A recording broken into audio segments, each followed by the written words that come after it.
Vamos para mais uma revisão, continuação da revisão de geografia, capítulo 3 e capítulo 4. Deu para se espreguiçar, esticar a coluna, ir no banheiro, beber água, mas não solta o livro não, o livro aqui é nosso companheiro de hoje. Então vamos de revisão. Como eu havia explicado para vocês no vídeo anterior, no link 1, vocês viram como acessar o livro pelo portal.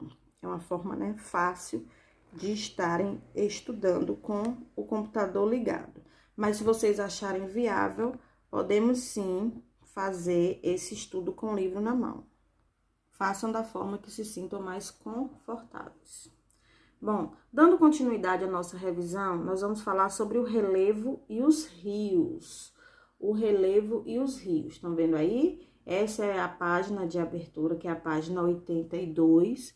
Nós estamos vendo essa imagem lindíssima, não é isso? Nós vamos fazer uma leitura de imagem, que é das Cataratas do Iguaçu, entre o Brasil e a Argentina. E aí, nós vamos iniciar com o texto poema, leitura de imagem. A gente começa primeiro a questionar, analisar a imagem. E aí, através da imagem, nós temos algum questionamento. O que podemos perceber nesta paisagem? Já estudamos sobre paisagem. O que você imagina que as pessoas estão fazendo neste lugar? Tudo isso você vai primeiro analisar. E aí, você gostaria de visitar esse lugar? Por quê? Tudo isso são respostas orais que devem sim ser revisadas. E aí, através disso, vai desenvolvendo uma pequena atividade até chegarmos no conteúdo, que é o relevo do lugar onde moro. E todo mundo sabe que o relevo ele é o conjunto de formas do terreno. Então, ele é chamado de relevo. Ele pode ser plano, pode ser retinho, plano, pode ser ondulado, né? E pode ser com elevações, com elevadas altitudes ou baixa altitude.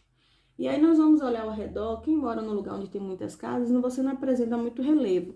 Mas quem mora um pouco distante, percebe-se que existem algumas montanhas ao redor. Ou quem relembrar alguma viagem que foi feita, vai relembrar um percurso que foi feito na estrada e você vai ver, sim, um tipo de relevo. E aí você pode ver se ele é plano, se ele é ondulado, se ele apresenta elevada ou baixa altitude.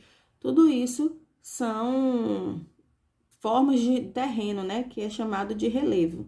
Quem está na zona rural, por exemplo, quem está em algum sítio, em alguma fazenda, você pode sim ter uma variedade de relevo neste local onde você está no momento, ou que você já foi, já visitou, não é isso? E aí, o local onde você mora, o nível é longe do mar, como é isso?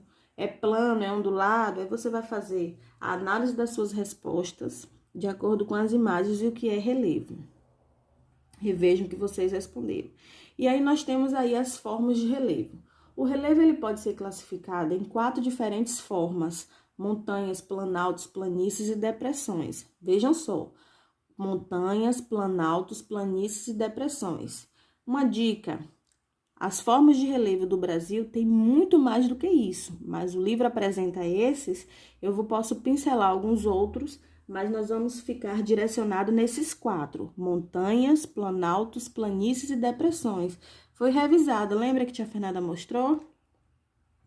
Quem tem boa memória está lembrando.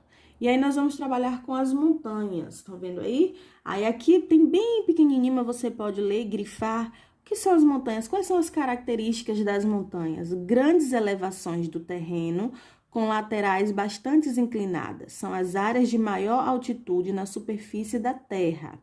Um conjunto de montanhas, várias montanhas juntas, é chamado de cordilheira. Tem uma atividade no portal de geografia que tem revisando sobre isso.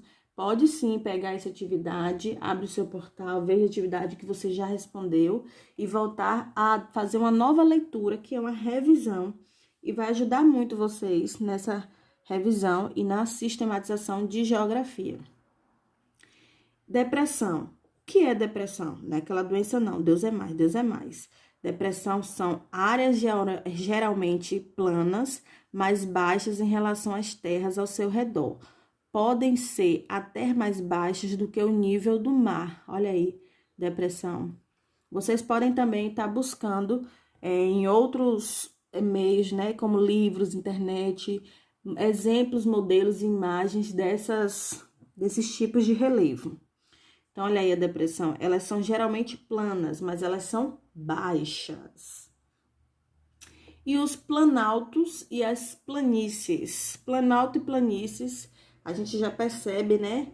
Que a gente tem o planalto, terrenos irregulares, que ele pode ser plano um pouco e ter um pouquinho de morro, sobe, desce, sobe, desce. Estão em altitudes geralmente mais elevadas do que as planícies. Nessas áreas, ocorre mais desgaste do terreno, que é chamado de erosão. E as planícies são terrenos geralmente planos e situados em baixas altitudes. Ele é um pouco o oposto do planalto, tá vendo? Ele faz essa comparação. E nós temos aqui o que é erosão, apareceu essa palavrinha aí, o que é erosão? Erosão, o que é? Alguém sabe responder? Relembra? Isso, quando o solo, ele é desgastado, o terreno, ele é desgastado. Então, essa erosão do solo é quando ele é desgastado. Ele pode ser desgastado através da chuva, do vento. Tem lá as pessoas que moram no morro, e aí vai chovendo, chovendo, chovendo, a terra fica úmida, e aí acontece a erosão, vai tendo deslizamento de terra. Há pouco tempo atrás, teve um deslizamento, uma erosão aqui, indo para Jequié, na estrada. Teve a pista ficou cheia de terra, de areia, né? Que o morro, ele tava muito úmido e aí até caiu uma árvore de lá de cima. Não machucou ninguém, não feriu nada, mas a estrada ficou interditada, parada, sem ninguém poder passar, porque houve uma erosão naquele espaço. Choveu demais, choveu muito e ficou com a terra úmida e aí teve o deslizamento de terra e tinha uma árvore também lá em cima que desceu. Então, isso é a erosão. Acontece muito nos planaltos, correto? E aí, vocês vão relembrar. E o aproveitamento das formas de relevo. É importante conhecer as características do relevo de um local, pois assim se escolhe de uma forma adequada as atividades que podem ser realizadas. É isso? É no relevo que se caminha, constrói casas, ruas, estradas, cultivam-se alimentos. Então, você estudando o relevo daquele ambiente, você já pode estar fazendo suas atividades adequadas, né? De acordo com suas atividades adequadas. Existe um lugar que o relevo de lá diz que é muito encantador. Eu não conheço, mas quem conhece, quem já ouviu falar, depois me conta aí como foi. Manda um vídeo, escreve para mim como foi. Falando sobre a Chapada Diamantina. Diz que o relevo de lá é encantador. Alguém já foi aí? Ah, sim. Imaginei. Agora tá cheio de casos para contar, mas preste atenção na revisão. Então, a Chapada Diamantina tem um relevo encantador. Isso lá, o estudo do relevo deve ser magnífico. Eu não conheço, não. Só já ouvi falar e fotos. E aí existem, olha só, os relevos, né? Aqui não tirou a montanhazinha, um morrozinho e construiu uma igreja em cima. Então, essas construções nessas cidades ocorrem mesmo assim com os relevos, com as inclinações do relevo, não é isso? Olha aí o tipo de relevo aqui é na China, é a plantação de arroz, né? O terreno é meio inclinado, mas mesmo assim eles conseguiram, fizeram, né? Com essa plantação de arroz. E aqui ele vem falando sobre o nivelamento, que eles fazem esse nivelamento.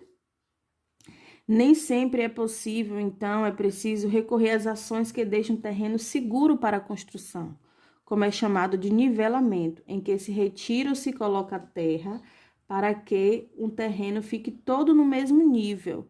Então, muitas vezes o terreno está baixo, está ondulado, aí joga a terra ali, deixa ele bem igualzinho, ó, bem plano, bem liso, bem nivelado para construir uma casa, igreja, outras coisas. Mas também podemos plantar em terrenos planos. E esses terrenos, às vezes, ele é inclinado. É o exemplo dessa plantação de arroz aqui, tá vendo? Ele terraceamento. É uma técnica na qual são criados vários terraços, cada um deles em um nível para evitar a perda de solo, ou seja, eles aproveitam todo o espaço e fazem essa plantação. E nós temos aqui os desníveis do relevo, também são utilizados para a geração de energia. Tá vendo aqui? Aqui ele vem todo nivelado, depois ele vem, ó, com a construção da usina hidrelétrica. E ele vem fazendo toda essa construção, esse desnível do relevo. Tudo isso vale a pena ser lido com atenção, grifado, que é mais importante. Aqui nós trazemos um texto informativo relacionado ao assunto. É uma cidade entre o mar e o morro. Rio de Janeiro também tem um relevo muito interessante, muito estudado. Eu já citei isso nas aulas sobre relevo. Olha aqui, Rio de Janeiro, ele é rodeado de morros. Tem morros aqui, montanhas, tá vendo? E ele é rodeado de morros. E a cidade fica no meio. Muito interessante o relevo do Rio de Janeiro. É algo que vale a pena estudar também. E aí nós temos esses questionamentos, que tudo está relacionado aí, que é importante você estudar, né, as características de um relevo de um lugar, porque as pessoas preferem construir casa em terreno plano, dá menos trabalho, né, gente? Tudo isso vale a pena ver. Sobre relevo, vegetação, Gabriel Montanha, você pode ajudar a gente. Seu pai que trabalha com engenharia deve saber as construções, ele analisa o seu terreno, né? O seu relevo daquele local. E aí, um gole d'água, uma pausa, nós vamos para os rios. E aí, tudo isso está interligado, relacionado um com o outro, estão vendo aí? E aí, nós temos os rios. Os rios são cursos naturais de água que se deslocam de acordo com as características do relevo. Dentro do relevo, nós temos os rios. Todo lugar que tem relevo tem rio? Não, é claro que não. Tem lugares que apresentam mais rios, outros menos, né? O percurso de um rio começa em um ponto de maior altitude, lá do alto, e segue para as áreas de menor altitude do terreno. É isso? E aí, nós temos aqui o percurso do rio e vale a pena vocês lembrarem o que vocês responderam, tá vendo? Ele vem lá da altitude e ele vai passando, né? Aqui não tem cidades ao redor, mas aqui eles vão passando cidades por cidades. O nosso exemplo aí deságua no mar. Nosso exemplo do rio é o quê? Rio de Contas, exatamente, Rio de Contas. Ele nasce lá e ele vai passando por Ipiaú, Barra do Rocha e deságua em Itacaré, né? Próximo da nascente, os rios têm pouca água. À medida que avançam, vão recebendo mais água de seus afluentes e ficando com mais volumes, tá vendo? Ele começa bem fininho aqui e ele vai aumentando o volume no percurso que ele faz. Aí, onde tem os relevos e os rios, que são as cachoeiras, né? Nós temos na região norte uma maior quantidade de rios. Aí, vocês vão descrever o que é foz, nascente, cachoeira, afluente, meandro, tudo relacionado à imagem. Dúvidas? Tem toda a descrição aqui, ó. Toda a descrição de cada um desses aqui. E aí, vocês vão praticar fazendo um exercício sobre planalto vegetação e em seguida falar um pouco sobre os rios. E aí, nós vamos concluir este capítulo de hoje. Vamos para a revisão do último capítulo. Respira um pouquinho, bebe água, já já a gente volta.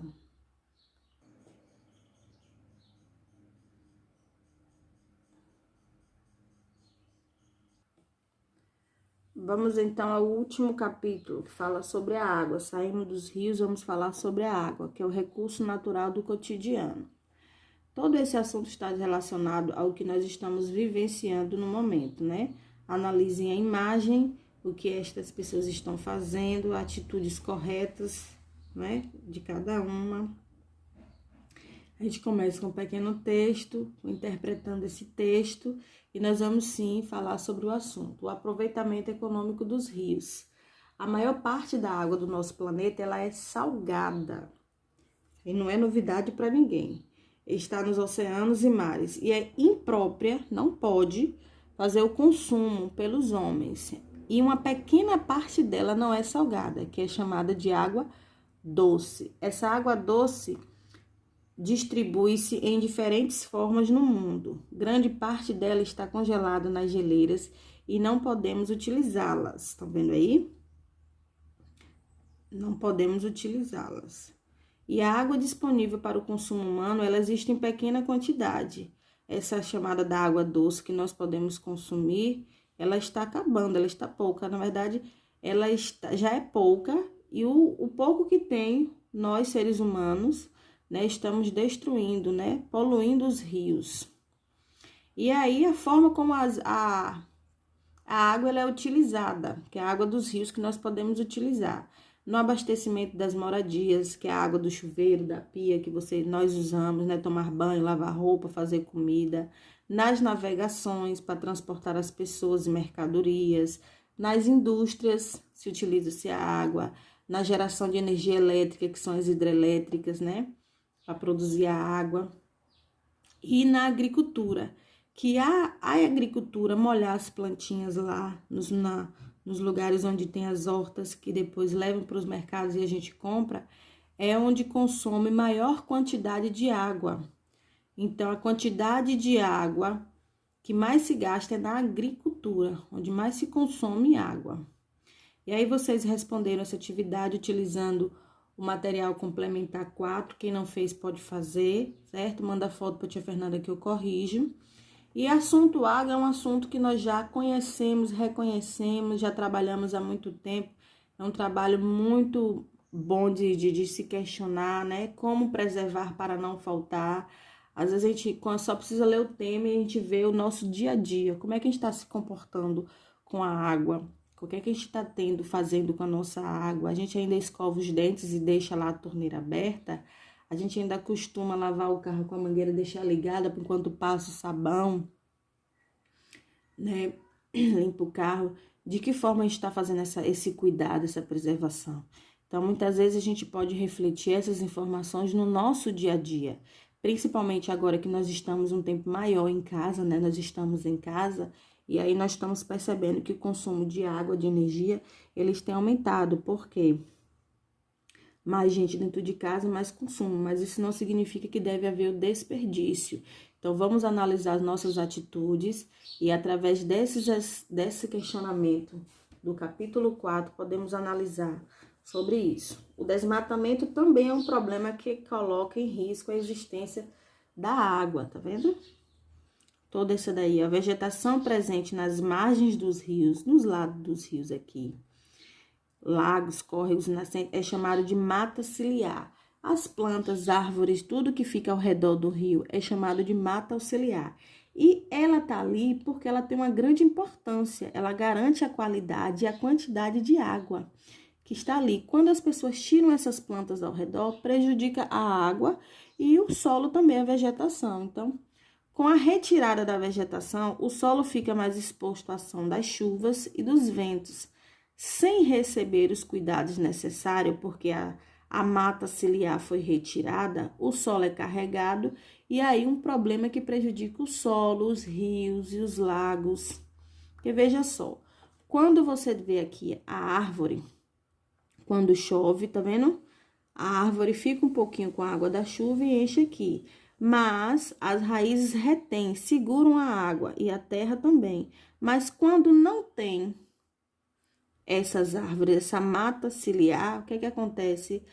A profundidade do rio diminui e o acúmulo de terra aumenta. Então, as terras que estavam aqui, que a árvore estava segurando, ela vai descendo, porque não tem mais terra. Aí, daqui a pouco, o rio vai, ó, diminuindo.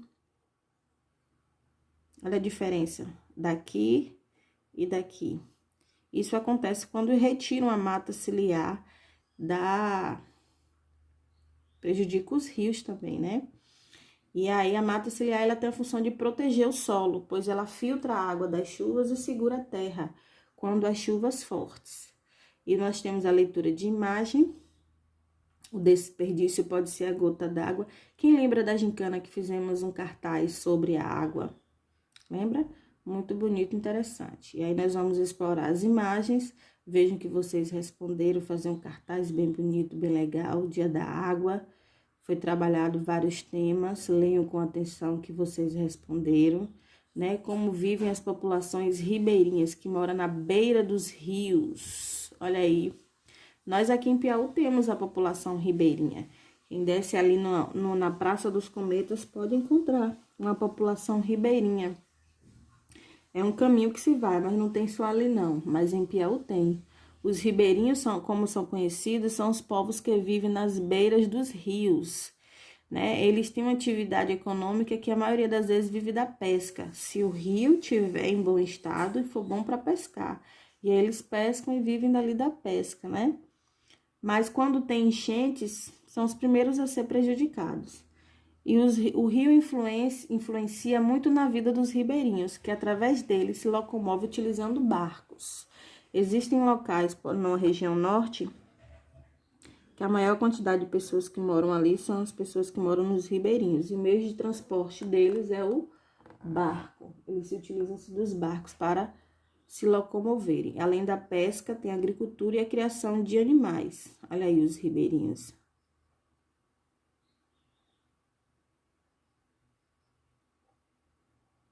Tá vendo aí? Mais uma informação sobre gotas de saber.